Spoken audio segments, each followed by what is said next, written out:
Welcome back to Right on the Edge. My name is Derek, and I'm going to learn about the witching hour today in this video and see why do we fear 3 a.m.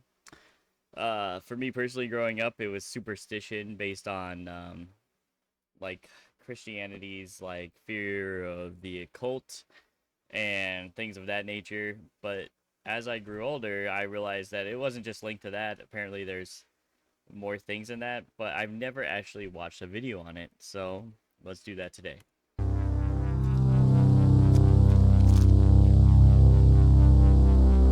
And we'll eat my Welch's fruit snacks, so forgive me, guys.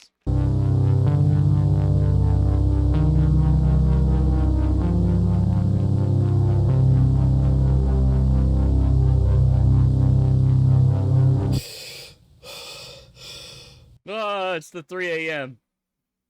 Or it's just some guy waking up, I don't know.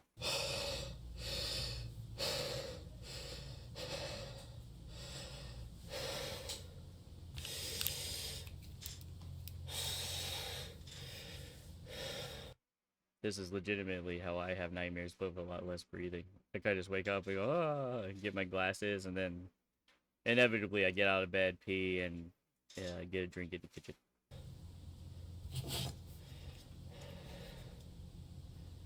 Oh no. It wasn't 3 a.m.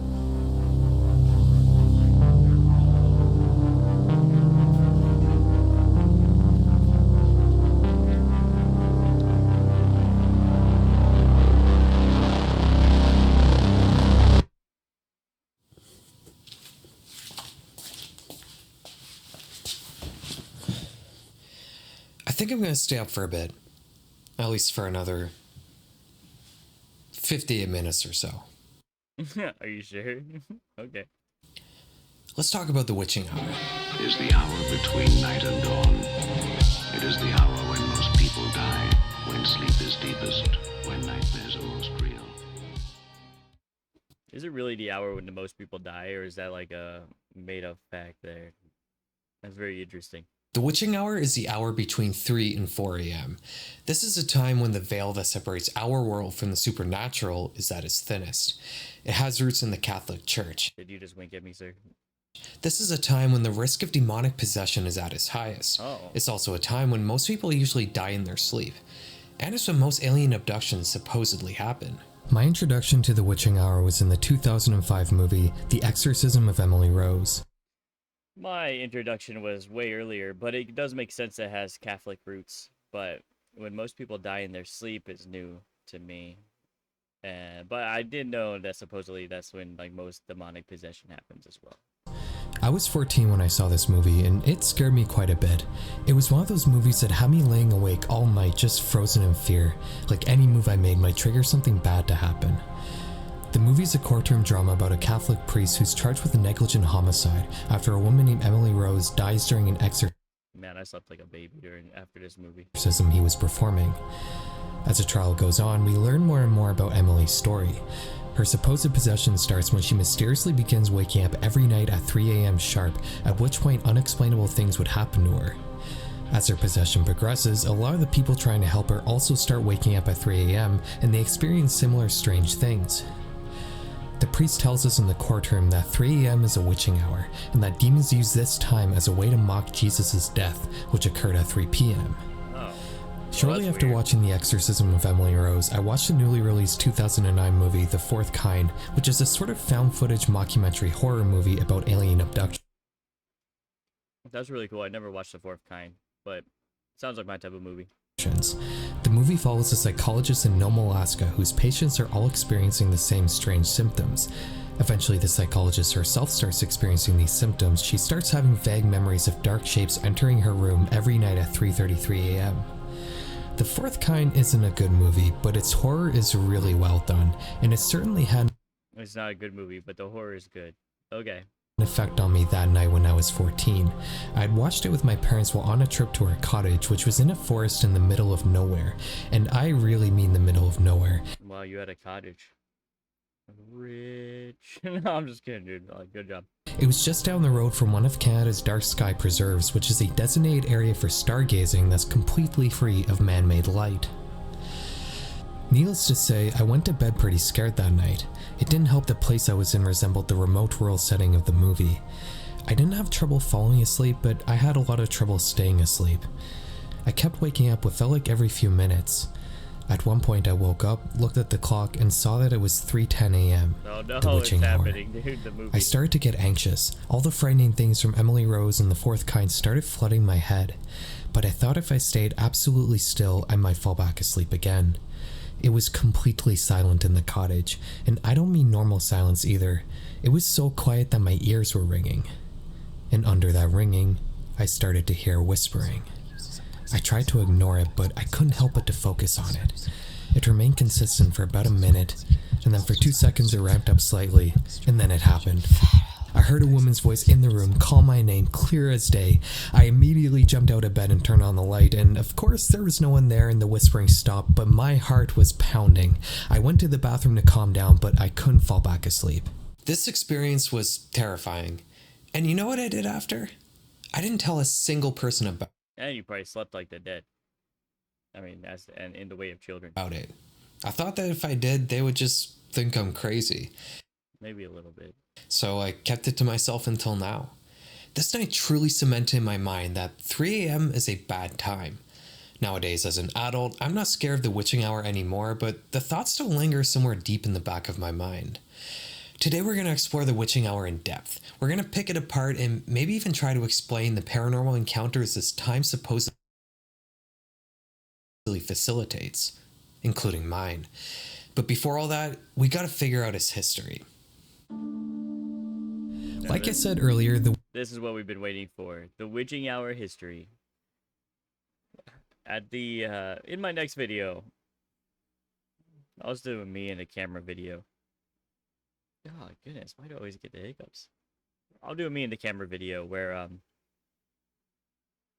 tell you about my paranormal experience. Yeah, it'll be really fun, I think. Obviously, I don't have great editors, right? It's just me, and so that means like pretty much no editors. But you guys will just be able to play it like an audiobook, and it will be my story of a paranormal experience that happened in my life, and what I remember from it. witching hour supposedly has its roots in the Catholic Church. In almost every website and article that talks about the witching hour, I see a repeated claim that the church apparently banned. I think the suspicion on between 3 and 4 a.m. is kind of like it's because it's when the moon sets a lot of times and before the sun rises, so it's like pure dark. Activities during the hour of 3 to 4 a.m. in 1535. It even says this on Wikipedia, but let's check the source. Alright, it takes us to an article on what appears to be a site that sells beds. This site also has a citation for the same claim, but it's a dead link. Let's use the Wayback Machine to see what this source once said. Okay, this appears to be a blog. The term the witching hour was coined in 1560 by Pope John Paul II. I think they might have their popes a little mixed up. So I just spent way too much time reading about every pope from the 1500s, and none of them said anything about 3 a.m. or the witching hour. In fact, I couldn't find any substantiated source that says anything about any church forbidding activities between 3 and 4 a.m., so it's fair to say that this claim is probably bogus. Sounds like it, but I wouldn't have been surprised. But it did. Hey, if it's bogus, it's bogus. But that doesn't mean that the witching hour wasn't a concept in this time period. The 1599 play Hamlet makes a direct reference to it. 'Tis now the very witching time of night, when churchyards yawn and hell itself breathes out contagion to this world. In fact, it can be argued that the Bible itself makes a reference to the witching hour. Luke 22:53 states, "This is your hour, when darkness reigns." And that's the tricky thing about researching the witching hour. There's no definitive origin to it, yet it's been referenced to consistently since antiquity.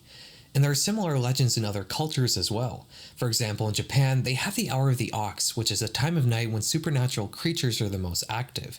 You can also lay curses on other people It's fascinating. I didn't know about that. Yeah. during this time as well, if you so choose to. All this makes me think that the witching hour might be an innate human concept. Well, we did we did carry on linguistic history through stories, so maybe the night was when people are like the least safe out of all different times because part of your senses are, shut down and you're lost in your mind. So it would make sense for us to say, hey, beware this time because that's when the most harm happens. And if we're going to make that argument, we're going to have to once again dive into the world of liminal spaces. Liminal spaces, brother. Ugh.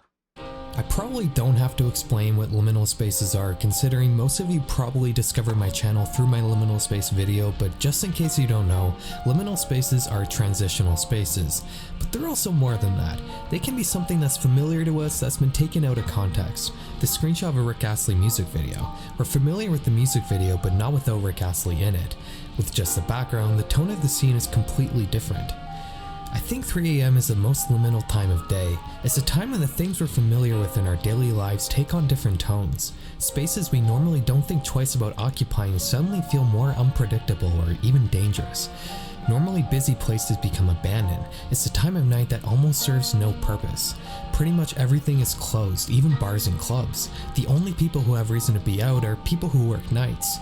If you were to be out during this time and you pass someone on the street, would you be suspicious of them? I probably would be, even though if I passed the same person during the day, I wouldn't think twice about it. There's a common theme in the liminal space community of places at night, such as schools, beaches, gas stations, and forests. There's nothing particularly interesting about these locations except for the fact that they're places we normally only experience during the day. I think school is probably the most common example. Yeah, I agree. I think schools are the most common example, but business places and stuff like that are probably like the second most common. I see, and for good reason. I'm sure most people have at least one memory of being in school at night and thinking about how eerie it is. Now, I want you to take that memory you have and move the time back from 8 or 9 p.m. to 3 a.m. How would this space change? You would probably be the only person in the building. Even janitors wouldn't be around that late, and there wouldn't be anyone outside the school either. There wouldn't be any cars, pedestrians. You would be the only one out of the house. Now, if you live in the center of a huge city or something, then I'm sure there'd probably still be people out doing stuff, but maybe not in every case. This video here shows us the busiest tourist destination on the entire continent at 3 a.m., and it's almost completely deserted. Remember that this is how Times Square normally looks. Look, we can talk about how different. Yeah, that's interesting. I mean, I kind of like it though. I kind of like those times when it's like nobody's there, nobody's around. Different and liminal 3. It's actually the only thing I miss about COVID is the fact that nobody was on the roads because everybody was like scared to go outside here, and it was so nice. You could just walk into any place. Is until the witching hour is over, but I think to truly grasp it, we have to go and experience this time for ourselves. Well, yeah. Okay, so we're in the sort of like yeah, where you at, man? Busiest area in my suburb, and it's like completely deserted. I don't know if you guys can see, but there is basically. You know how I know that you're just like slightly out of the element and you know it feels like this? It's because you're talking lower than you need to. No one here. Even if you come here at like midnight, 1 a.m., there'll be some people, you know. There's a few bars here, and even those close at 2 a.m. At 3 a.m., there's just nothing. On September 8th, 2005, on this very road at 3 a.m., a woman named Jennifer Teague was walking home from this very plaza. We don't really know too much about what happened next, but Jennifer unfortunately never made it home that night, and her parents report her as missing the next day. Now, Jennifer's missing persons case was one of the most famous not just in Ottawa history, but in Canada's history. Well, this is a story I never heard before, because it must have been locally infamous and not globally infamous. So, as an American, I never heard of this, so go on. Made international headlines for 10 days, until they unfortunately found her body in a park pretty close to here. Now, what made Jennifer's case so infamous, firstly, is because she was the first murder to ever happen in this district since its inception. But it's not just that. She went missing on Jockville Road. Now, this road during the day is super busy. It's a through road. If you were to come here during rush hour, you would see cars backed up sometimes like the entire length of this road. So the idea that someone can actually go missing on this road is just kind of unthinkable. Yeah, it's probably because everybody contextualizes it the same way you do, which is it's so busy. How could they possibly go missing? But you know, at 3 a.m. when there's like no one there, yeah, people can make you go missing right now in this video. But at 3 a.m., the world is just different. Okay, so you might be wondering, did they ever solve Jennifer's murder? And the answer is yes, they did, in a really unusual way. Really? So, How'd they do that? about a year after the crime in 2006, a man named Kevin Davis decided to take some magic mushrooms. He then went out to took magic Fallowfield Road, mushrooms? which is a What? road not too far from here. He got out of the middle What? Magic mushrooms? Okay, I'm down.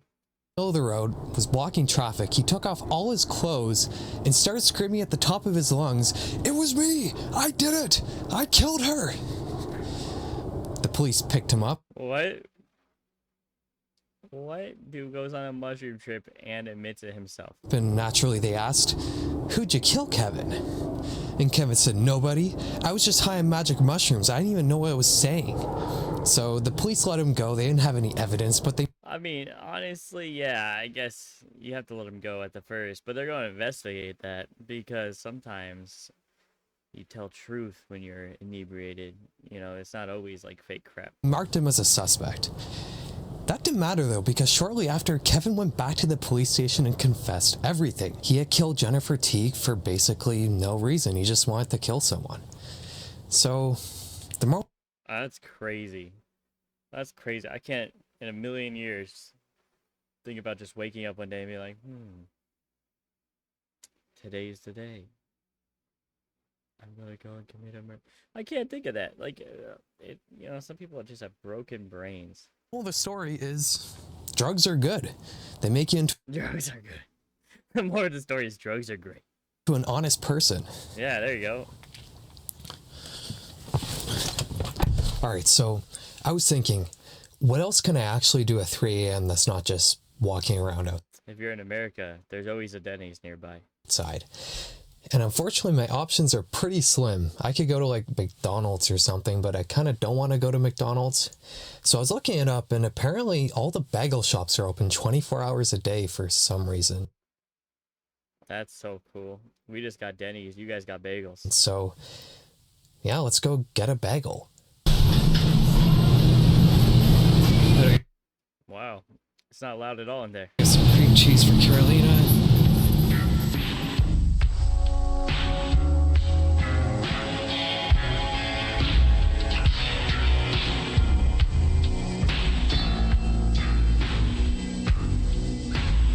Dude, he's so happy about his bagel.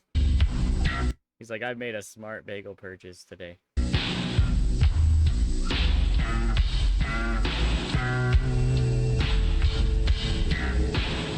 Yeah. Yeah. Muting over. Probably gonna have to mute most of that, unfortunately, because I'm pretty sure that was some very copyrighted music. But we got our bagels and cream cheese, so Hell that's yeah. cool. That's That's all something you you can need. do at 3 a.m. Man, you look like somebody's description of somebody in Ottawa. I'm just gonna say it. Okay, let's try a bagel at 3 a.m. I bet you it tastes better than a bagel at 4 a.m. This guy only gave me 2. Did he charge me for 2? Let me check.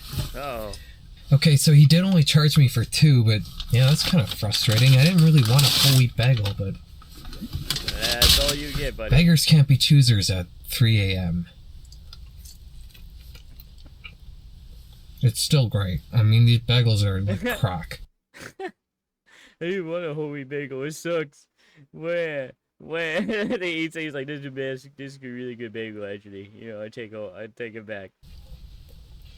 You know, That's there's funny. not really a whole lot left I can do at 3 a.m., I think, so That's probably it. let's go back home. You did it. Okay. Alright, so it was Puff Daddy. Interesting. Hey, look, I gotta go. I'm filming a YouTube video. That's I don't crazy. really have time to explain it, but we'll talk later, okay? Alright, yeah, sounds good. Bye. Sorry, guys. I was just calling Tupac at 3 a.m.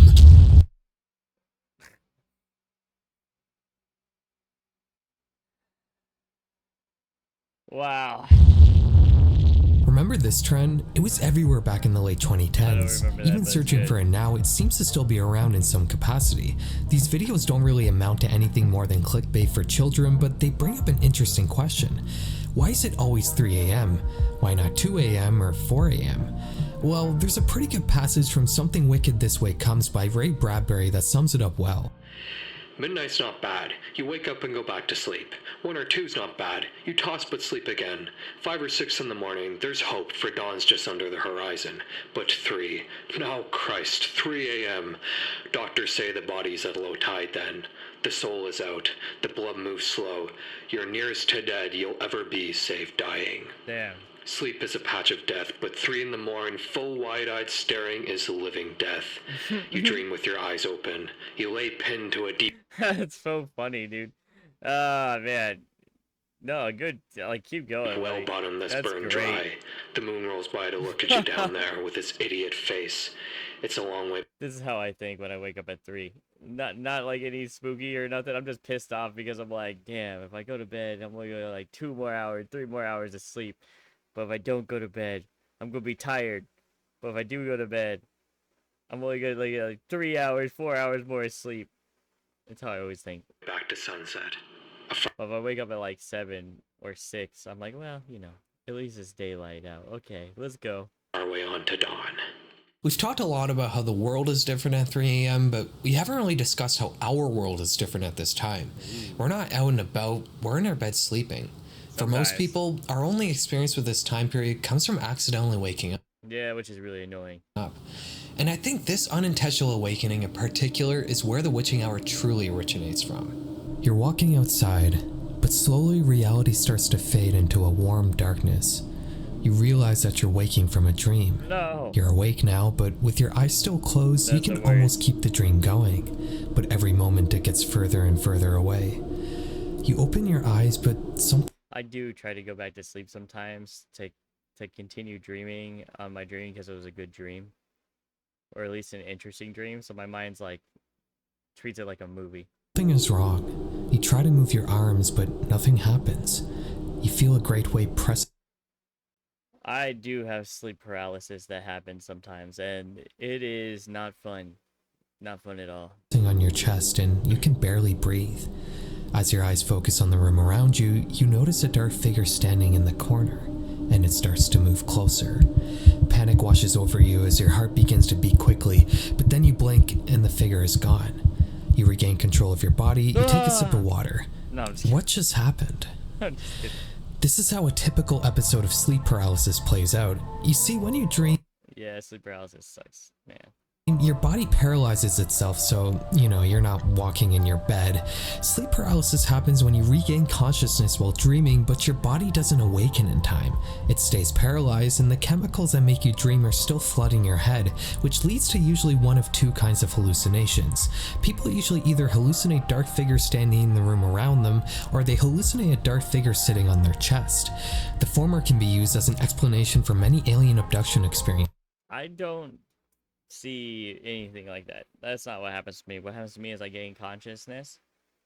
There's nothing there, but I can't move, or I can almost move, but it's not quite there. So usually what I have to do is like unbelievably like force myself to move. Like it's like I'm trying to lift up a truck, like a whole truck. And then once I get that first movement, then I'm good.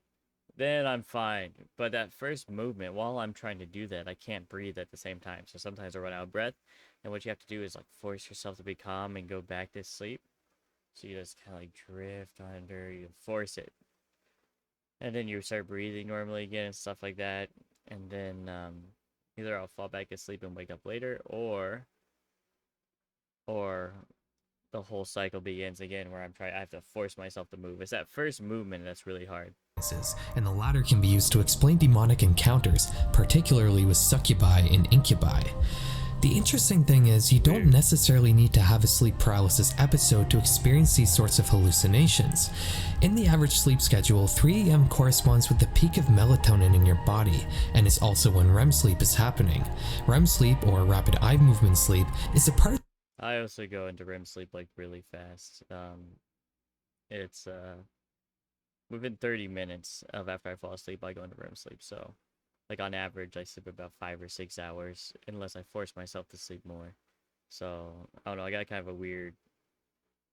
I'm weird in this area. The sleep cycle where your body truly gets its rest, and it's also when dreams occur.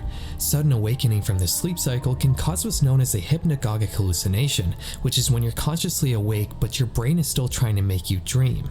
It usually only lasts for a couple minutes. This is most likely what happened to me when I was...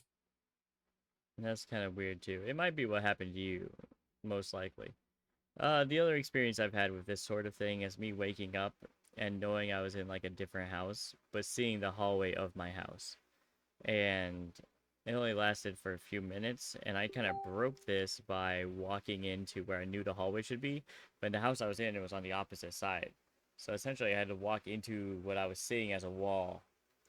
Walk into the wall where I knew there was going to be a hallway. And I walked into the hallway, boom. Brain fixed itself. 14. I had awoken from REM sleep and experienced a hypnagogic hallucination. And it's not the only time it's happened to me. When I was 19 and 20, I fell into a bad habit of using Benadryl or diphenhydramine as a sleep aid. I would take 2 pills every night and my sleep schedule was awful too. I was in college and most of my classes were late in the day, so I would go to bed at like 3 a.m. and wake up at noon. Benadryl is great at getting me to fall asleep, but it also disrupts your sleep cycle. It also leaves you groggy the next day, man. It greatly increases your risk of having parasomnias, which is a... Well, on that note, that was some interesting facts about 3 a.m. and the science of it. What do you guys think? Do you think it's, you know, the gateway to evil is there? Do you think it's the, you know, the REM sleep process being there? Or do you think it's just superstition made after thousands of years at the darkest time of night? It's hard to know which one it is. Like, I like to fall somewhere in the middle, where it's probably all of these things combined that led people to have this superstition. And the way we tell stories to pass on, you know, information to other generations has carried this legacy with it. That is what I would say on this subject. But yeah, if you like that, like, subscribe, you know, leave a comment below, but definitely like and subscribe. I want my $7 check from YouTube. Just $7, you know, that's all I'm asking for. But nah, I'm just kidding, man. I hope you guys have a good night, and thanks for watching this with me.